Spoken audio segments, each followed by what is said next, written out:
नमस्कार।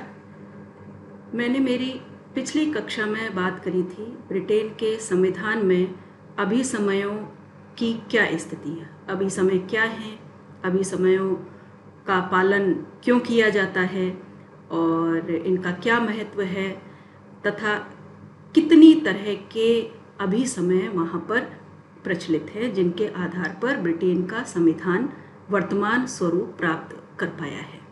आज मैं बात करूंगी ब्रिटेन के संविधान के बारे में। एक बात कही जाती है कि ब्रिटिश संविधान संयोग और विवेक का शिशु है। किस प्रकार से है? लिटन स्ट्रेची का ये कथन पूर्णतः सत्य है, क्योंकि ब्रिटेन के संविधान का कभी निर्माण नहीं किया गया। ब्रिटेन में ऐसा नहीं है कि कभी कोई राजनीतिक सुधारों के लिए कोई गंभीर संकट पैदा नहीं हुए। वहाँ भी राजनीतिक सुधारों के लिए अनेक बार राजनीतिक समस्याएं पैदा हुई हैं, परंतु कभी भी औपचारिक या निर्मित संविधान की मांग वहाँ नहीं की गई। इसका कारण ये है कि ब्रिटेन के लोग व्यावहारिक हैं, सिद्धांतवादी नहीं हैं और उनके बारे में ये कहा जाता है कि वो स्वभाव से रूढ़िवादी हैं। इसलिए अपने प्राचीन संस्थाओं में किसी भी प्रकार के परिवर्तन में वो विश्वास नहीं करते, या इसको इस तरह से कह सकते हैं कि वे भावुकता में या क्षणिक कारणों से उन्हें समाप्त करना नहीं चाहते, बल्कि उनमें आवश्यकता अनुसार सुधार कर लेना चाहते हैं। तो लिटन स्ट्रेची के इस कथन को प्रमाणित करने के लिए कि ब्रिटेन का संविधान संयोग और विवेक का शिशु है, हमें इस कथन को दो भागों में देखना होगा। कुछ ऐसी चीज़ें हैं जो संयोग का शिशु हैं और कुछ ऐसी चीज़ें हैं जो विवेक के शिशु के पक्षों को प्रमाणित करती हैं। तो पहली उसमें मैं बात करूंगी पहले भाग में कि ब्रिटेन का संविधान संयोग का शिशु किस प्रकार से है। तो संयोग का शिशु, इसका अर्थ यह है कि ब्रिटिश संविधान आकस्मिक घटनाओं या अप्रत्याशित अवसरों का शिशु है। वस्तुतः ब्रिटिश संविधान की सभी महत्वपूर्ण राजनीतिक संस्थाओं का विकास संयोग से हुआ है, उनकी रचना नहीं की गई। इसके कई उदाहरण मैं यहाँ रख सकती हूँ। पहली बात, द्विसदनात्मक व्यवस्थापिका।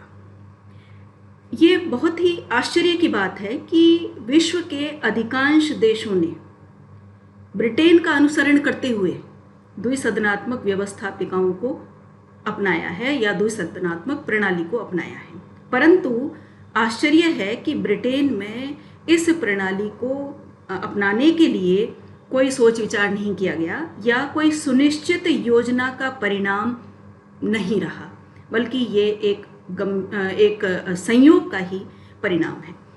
इसके लिए मैं एडवर्ड प्रथम की चर्चा करूंगी।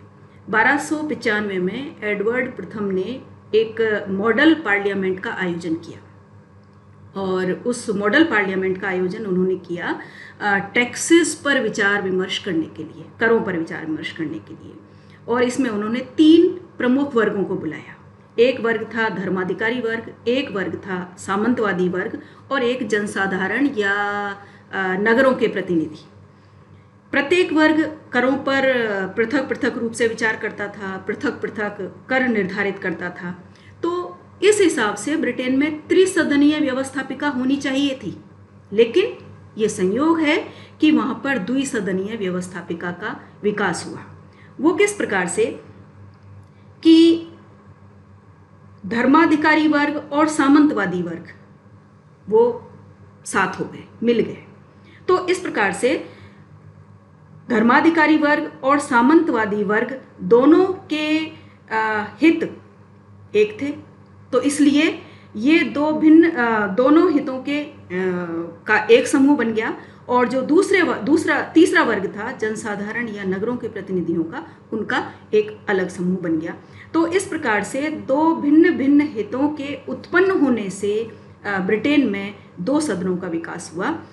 उच्च सदन सामंतों का और धर्माधिकारियों का प्रतिनिधित्व करने लगा, और निम्न सदन जनसाधारण का प्रतिनिधित्व करने लगा। तो उच्च सदन को लॉर्ड सभा कहा गया और निम्न सदन को कॉमन सभा कहा गया। तो इस तरह से वहाँ पर द्विसदनीय व्यवस्थापिका अस्तित्व में आई। दूसरा उदाहरण हम रख सकते हैं, मंत्रिमंडलात्मक व्यवस्था भी वहाँ पर संयोग का परिणाम है। इसके लिए हम ये कह सकते हैं कि सम्राट को परामर्श देने तथा प्रशासन के कार्यों में सहयोग देने के लिए कुछ वहाँ पर संस्थाएं थीं, और उन संस्थाओं के संबंध में ये कहा जाता है कि उन्होंने ही समय पाकर आगे जाकर संसद का रूप प्राप्त किया। मैं इसको 5 चरणों में स्पष्ट करूंगी। 5 चरणों में किस प्रकार से, कि पहला चरण मैं चर्चा करूंगी 17वीं सदी से पूर्व का, कि सम्राट को परामर्श देने के लिए तथा प्रशासनिक कार्यों में सहयोग करने के लिए 2 संस्थाएं थीं, एक तो बुद्धिमानों की सभा और एक शाही परिषद। बुद्धिमानों की सभा बड़ी थी, इसलिए उसने संसद का रूप प्राप्त किया, और शाही परिषद लघु संस्था थी जिसने प्रीवी काउंसिल का रूप प्राप्त किया। आधुनिक मंत्रिमंडल प्रीवी काउंसिल में से ही निकला है। तो ये 17वीं सदी की बात हुई। दूसरा चरण में बात करूंगी 17वीं सदी में, कि प्रीवी काउंसिल तो बड़ी संस्था थी, बड़ी संस्था से सम्राट को परामर्श करने में, सलाह करने में, विचार विमर्श करने में समस्या होती थी, तो उन्होंने एक लघु संस्था से परामर्श करना शुरू कर दिया, जिसे आज आंतरिक कैबिनेट या युद्ध कैबिनेट के रूप में भी जाना जाता है। तीसरा चरण हम 18वीं सदी को ले सकते हैं। 18वीं सदी में 2 प्रथाएं विकसित हुई। एक तो कि मंत्रिमंडल की बैठकों से सम्राट अनुपस्थित रहने लगा, और दूसरी प्रथा विकसित हुई कि प्रधानमंत्री पद बना।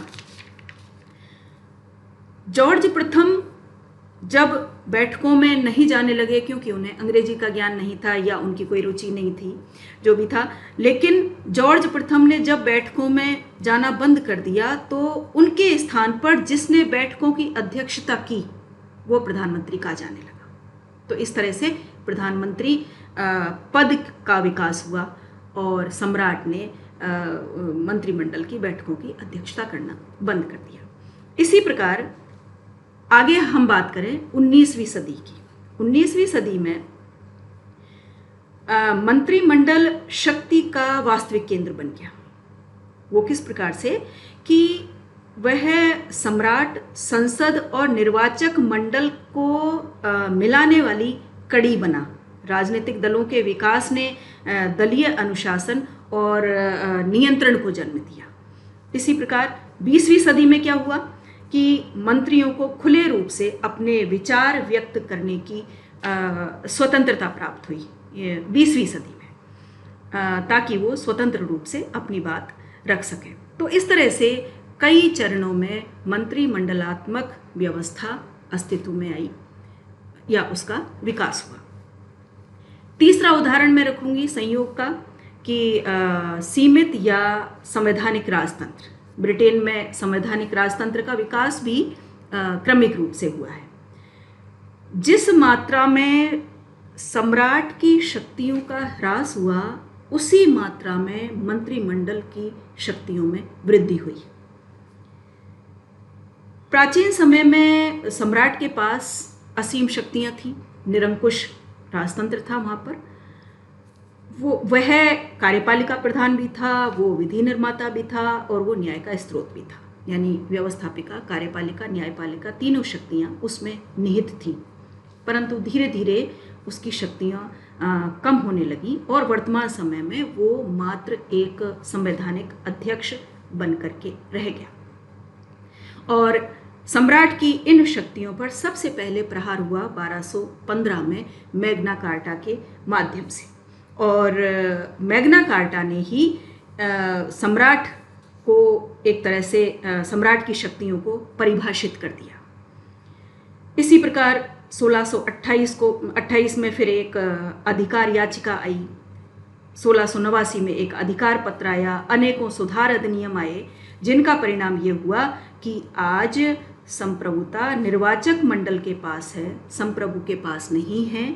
संप्रभु तो केवल ध्वज मात्र है। तो इस प्रकार हम कह सकते हैं, इन तीनों उदाहरणों से ये बात प्रमाणित होती है कि ब्रिटेन का संविधान किस प्रकार से संयोग का शिशु है।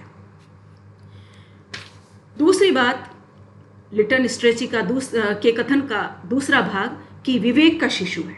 विवेक का शिशु किस प्रकार से? कुछ ऐसी चीज़ें हैं ब्रिटेन के संविधान में, कुछ ऐसी राजनीतिक संस्थाएं हैं जिनमें बड़े ही सुनियोजित ढंग से सुधार किए गए हैं, और ये सुधार सोच विचार करके लागू किए गए हैं, इसलिए ये सुधार विवेक सम्मत कहे जा सकते हैं।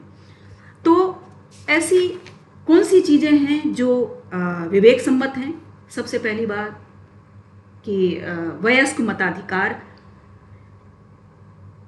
को नियमित किया गया, और इसके लिए अनेकों सुधार अधिनियम लाए गए, और उसके बाद फिर वयस्क मताधिकार की स्थापना हुई।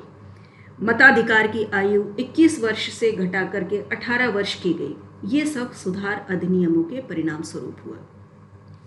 इसी तरह कॉमन सभा की श्रेष्ठता, कॉमन सभा की श्रेष्ठता के संबंध में यह भी विवेक का परिणाम है कि कॉमन सभा की स्थिति को सर्वोच्च और श्रेष्ठ बना दिया गया है।